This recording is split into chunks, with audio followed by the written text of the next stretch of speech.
Hello everyone, welcome to education rise. मैं हूं Vardaram, lecturer school education.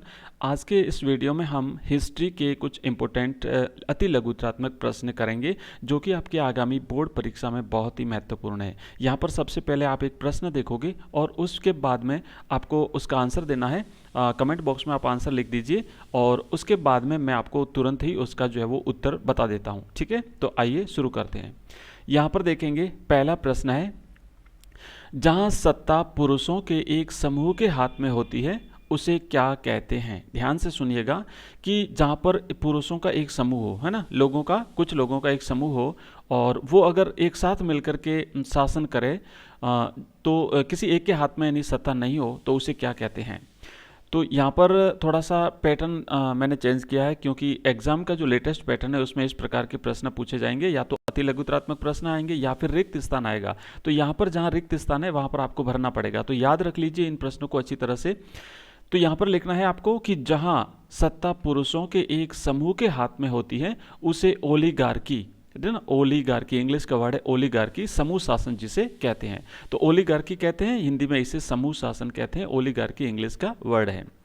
चलिए दूसरा प्रश्न देखते हैं, प्राचीनतम अभिलेख किस भाषा में लिखे जाते थे। तो इसका उत्तर लिखना है, प्राचीनतम अभिलेख प्राकृत भाषा में लिखे जाते थे। ये जो प्रश्न अपन कर रहे हैं ना, ये आपके 3 पैटर्न एक साथ कवर कर रहे हैं, यानी कि ऑब्जेक्टिव क्वेश्चन अगर यहाँ से बन सकता है, मल्टीपल चॉइस जैसे एमसीक्यूज अपन कहते हैं। अगर प्रश्न बनता है कि प्राचीनतम अभिलेख किस भाषा में लिखे जाते हैं, आपके पास 4 ऑप्शन होंगे, प्राकृत भाषा, पाली भाषा, संस्कृत भाषा या उपयुक्त सभी। तो ऐसे ऑब्जेक्टिव आ सकता है, या फिर रिक्त स्थान वाला आएगा, यहाँ पर लिखा रहेगा प्राचीनतम अभिलेख, खाली जगह रहेगी और भाषा में लिखे जाते थे। तो यहाँ पर आपको भरना पड़ेगा प्राकृत, फिर तो आपको याद होना चाहिए। और अगर एक लाइन वाला प्रश्न अगर पूछा जाता है जिसे अति लघुत्रात्मक कहते हैं, तब भी आपको लिखना पड़ेगा। और याद रखिएगा कि केवल प्राकृत भाषा लिख करके मत छोड़ दीजिए, पूरा लिखना है, प्राचीनतम अभिलेख प्राकृत भाषा में लिखे जाते थे। तो पूरे में से पूरे नंबर मिलेंगे। ओके, आगे बढ़ते हैं। और तीसरा प्रश्न है, आधुनिक बिहार के राजगीर का प्राकृत नाम क्या था। आधुनिक बिहार, वर्तमान में जो बिहार में जो राजगीर है ना, उसका आपको प्राकृत नाम बताना है, पहले का नाम बताना। तो यहाँ पर देखिए, आधुनिक बिहार के राजगीर का प्राकृत नाम जो है वो था राजगाह। ठीक है, राजगाह, जो कि ये आपको याद होगा पाटलिपुत्र की राजधानी भी रही है। तो ये जो राजगाह है जिसे वर्तमान में राजगीर के नाम से जाना जाता है। चौथा प्रश्न, धम्म के प्रचार के लिए किस नाम से विशेष अधिकारियों की नियुक्ति की गई थी। आपको पता होगा अशोक के शासनकाल में धम्म का बहुत ही ज़्यादा प्रचार किया था और अशोक ने तो अपने पुत्र और पुत्री को श्रीलंका भी भेजा था, है ना, महेंद्र और संघमित्रा को धम्म के प्रचार के लिए श्रीलंका तक भी भेजा था। तो बताइए कि वो जो विशेष अधिकारी नियुक्त किए जाते थे धम्म के लिए, उन्हें क्या कहा जाता था। तो धम्म के प्रचार के लिए धम्म महामात, याद रखिएगा, सिर्फ एक शब्द याद रखना है, भाषा आपकी बन जाएगी। इस तरीके से पूरी लाइन में आपको उत्तर लिखना है, धम्म महामात नामक विशेष अधिकारियों की नियुक्ति की जाती थी। नेक्स्ट, 5वां प्रश्न है, शिल्पादिकारम किस भाषा का महाकाव्य है। उत्तर है इसका, शिल्पादिकारम तमिल भाषा का महाकाव्य है। नेक्स्ट, 6वां प्रश्न, प्रयाग प्रशस्ति की रचना किस शासक ने करवाई थी। याद रखिएगा, शासक का नाम पूछा है तो याद रखना है आपको कि प्रयाग प्रशस्ति की रचना समुद्रगुप्त ने करवाई थी। समुद्रगुप्त बहुत ही प्रतिष्ठित शासक हुआ है भारत का, जिसे भारत का नेपोलियन भी कहा जाता है, भारत के नेपोलियन के नाम से भी जाना जाता है। नेक्स्ट, अगला प्रश्न है, प्रयाग प्रशस्ति की रचना किस राजकवि ने की थी। अभी तो हमने जो प्रश्न देखा ना, वो तो ये था किस शासक ने करवाई थी, और यहाँ पर राजकवि का नाम बताना है, किस शासक ने लिखी थी ये। तो प्रयाग प्रशस्ति की रचना हरिसेन ने की थी।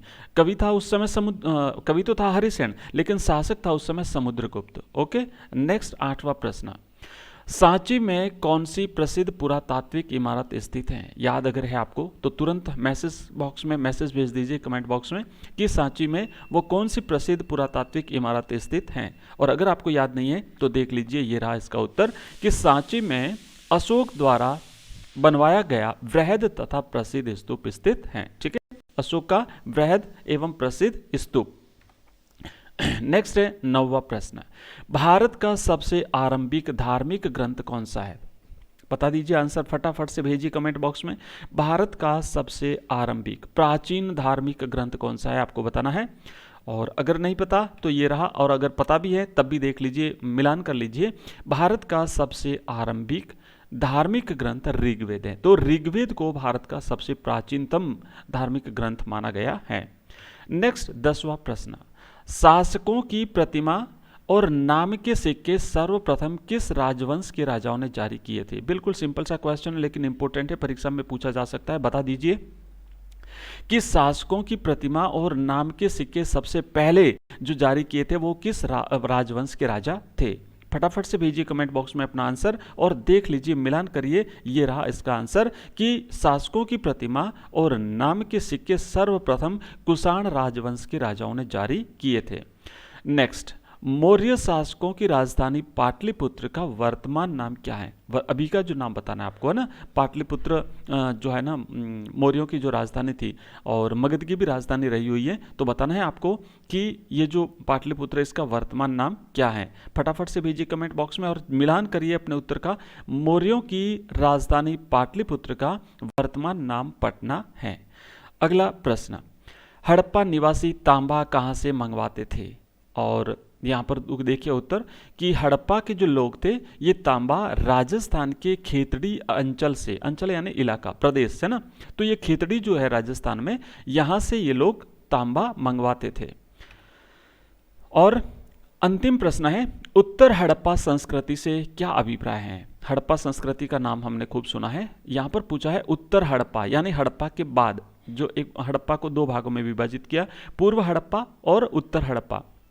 तो यहाँ देखिए कि जिस संस्कृति में पुरा वस्तुएं तथा बस्तियां एक ग्रामीण जीवन शैली को प्रकट करती हैं उसे उत्तर हड़प्पा कहा जाता है। पता होगा आपको, जो सिंधु घाटी सभ्यता है उसी को हड़प्पा सभ्यता भी कहते हैं।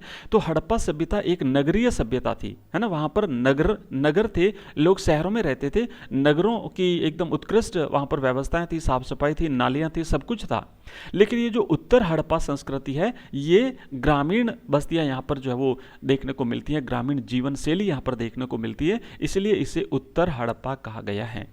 तो ये था हमारा आज का बहुत ही महत्वपूर्ण इंपॉर्टेंट क्वेश्चंस वाला एक छोटा सा वीडियो। और आपको पता ही होगा कि हमने जो 5000 प्रश्नों की श्रृंखला जारी करी है उसमें आज का ये हमारा 7वां वीडियो था। इसी प्रकार के वीडियोस आपको कंटिन्यूस मिलते रहेंगे अलग अलग सब्जेक्ट के। अगर वीडियो पसंद आया तो चैनल को सब्सक्राइब अवश्य करिएगा, और शाम को रोजाना 8 बजे रहती है लाइव क्लास, जुड़ना भूलिए मत। Thank you.